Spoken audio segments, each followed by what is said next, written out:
Dear friends, காஞ்சி மகா சுவாமிகளாலேயே மகான் என்று போற்றப்பட்டார் ஒரு மகான். அவரை பற்றித்தான் இன்றைய அனுபவங்கள் காணொளியில் காண இருக்கிறோம்.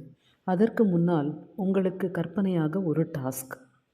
நீங்கள் சென்னையில் இருந்து டில்லி செல்ல வேண்டும் என கற்பனை செய்து கொள்ளுங்கள். ஒரு நிபந்தனை, உங்களுக்கு 10,000 ரூபாய் வழங்கப்படும். அதுவும் 2 ரூபாய் சில்லறை காசுகளாக ஒரு சிறிய மூட்டையாக கட்டி தரப்படும். நீங்கள் அதை மட்டுமே எடுத்து செல்ல வேண்டும். வேறு பணத்தை பயன்படுத்தக்கூடாது. இந்த டாஸ்க் மிகவும் கடினமாக இருக்கும் அல்லவா? நீங்கள் சாப்பிடும் பொழுதும் குளிக்கும் பொழுதும் அந்த பண மூட்டையின் மீதே கவனம் செலுத்த வேண்டி இருக்கும். திடீரென ஒருவர் உங்கள் முன் தோன்றி உங்களிடம் இருக்கும் சில்லறைகளை வாங்கி கொண்டு அதற்கு பதிலாக 500 ரூபாய் நோட்டுகளை கொடுத்து இதை கொண்டு செலவு செய்யலாம் என்று கூறினால் எப்படி இருக்கும்? உங்கள் சுமை குறையும், பயணம் லகுவாகும் அல்லவா? அதே போலத்தான் மகான்கள் மற்றும் சித்தர்களின் ஜீவசமாதிக்கு சென்று தரிசிப்பதும் நமது சுமையை குறைக்கும். மேலே கூறிய கற்பனை செயல்பாட்டில் 10,000 ரூபாய் சில்லறை காசுகள் என்பது நமது கர்மா. சென்னையிலிருந்து டில்லி பயணம் என்பது பிறப்பில் இருந்து இறப்பு வரை நாம் மேற்கொள்ளும் வாழ்க்கை என்னும் பயணம். மகான்களும் சித்தர்களும் நமது கர்மாவின் சுமையை குறைத்து நமது வாழ்க்கை பயணத்தை எளிதாக்கி உதவி புரிகிறார்கள். சமீபத்தில் அப்படிப்பட்ட மகான் ஒருவரது அதிஷ்டானத்தை நேரில் சந்திக்கும் பாக்கியம் எனக்கு கிட்டியது. இவர் பலரும் அறியாத ஒரு மகா புருஷர். அந்த அதிஷ்டானம் அமைந்திருக்கும் ஊரிலேயே அவரை பற்றி பலருக்கு தெரியவில்லை. அவர்தான் மகான் ராமபிரம்மம் அவர்கள்.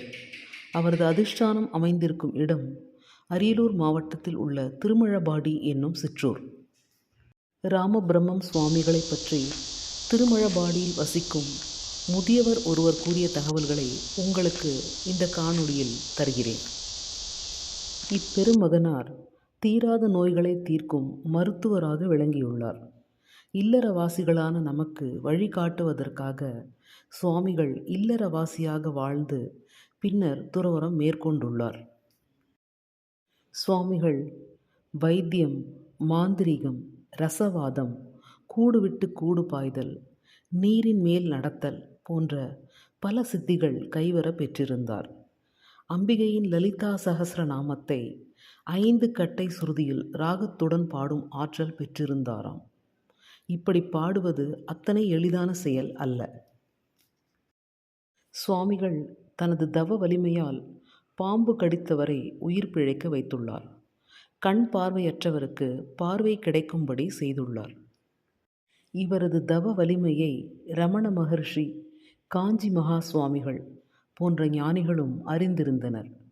சுவாமிகளிடம் உதவியாளராக இருந்த கணேசன் என்பவர் ரமண மகர்ஷியை தரிசித்து தான் திருவண்ணாமலையிலேயே தங்கி பணிவிடை செய்ய விரும்புவதாக அவரிடம் தெரிவித்துள்ளார். அதற்கு பகவான் ரமணர், நீ தங்கி இருப்பதே பெரிய புண்ணியாத்மாவிடம், அவரை விட்டு விலகாதே என்று கூறியிருக்கிறார். ஒரு சமயம் ராமபிரம்ம சுவாமிகளின் மகள் பொன்னம்மாள் காஞ்சி மகா சுவாமிகளை தரிசிக்க வரிசையில் நின்று கொண்டிருந்தாராம். அவரை அழைத்த காஞ்சி மகான், உங்க ஆத்திலேயே பெரிய மகான் இருக்காரே, அவரை விட்டு இங்கேயே வரிசையில் நிற்கிறாய் என்று கேட்டாராம். இந்த 2 சம்பவங்களிலிருந்து சுவாமி ராமபிரம்மம் அவர்களின் தவ வலிமை நமக்கு புரிகிறது. சுவாமிகள் மகா சமாதி அடைந்த ஐப்பசி மாத வளர்பிறை துவாதசி திதி நாளை ஆண்டுதோறும் பூஜித்து வருகிறார்கள் பக்தர்களும் ஆன்மீக அன்பர்களும். மற்ற நாட்களில் இங்கு ஒருவரும் வருவதில்லை. ஆனால் இங்கு சென்றவுடன் மனம் எந்த சிந்தனையும் இன்றி ஒரு தெய்வீக அமைதியை தானே அடைகிறது. அது உண்மை. இவரது அதிஷ்டானம் 1974ஆம் ஆண்டு அடிக்கல் நாட்டப்பட்டு சிறிய அளவில் கட்டப்பட்டுள்ளது. இந்த காணொளியை பார்க்கும் அன்பர்கள் ஒரு முறையாவது திருமழபாடி சென்று சுவாமி ராமபிரம்மம் அவர்களின் அதிஷ்டானத்தை தரிசனம் செய்து வாருங்கள். யான் பெற்ற இன்பம் பெருகையும் வையகம். சர்வே ஜனா சுகினோ பவந்தோ.